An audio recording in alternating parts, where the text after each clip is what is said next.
Después de mucho tiempo, el Club Universidad volvió a su casa, para después volver a ausentarse por un buen rato debido a la Leagues Cup. Todo estaba puesto para que la universidad ganara los 3 puntos, lo cual no sucedió. La afición hizo su tarea.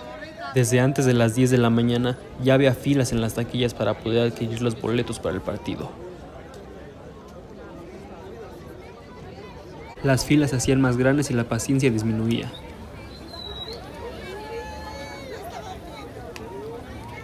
Pero nada que un buen choripán mañanero no pueda arreglar.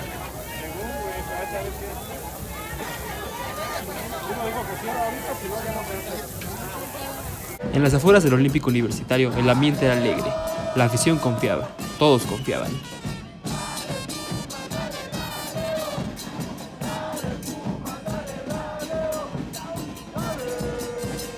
Por fin, los aficionados volvieron a atravesar los túneles del Estadio Olímpico Universitario para llegar a las gradas.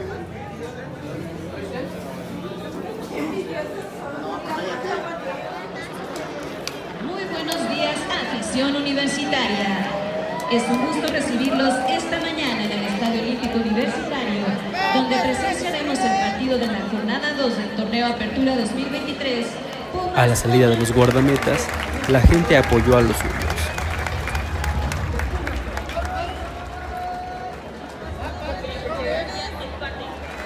Ya en el partido, ambas escuadras tuvieron oportunidades de gol, las cuales no pudieron concretar.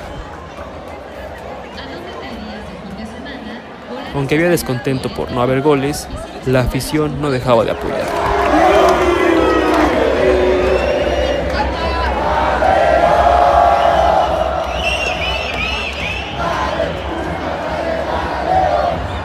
Al final, la gente se fue a casa con un no muy buen sabor de boca.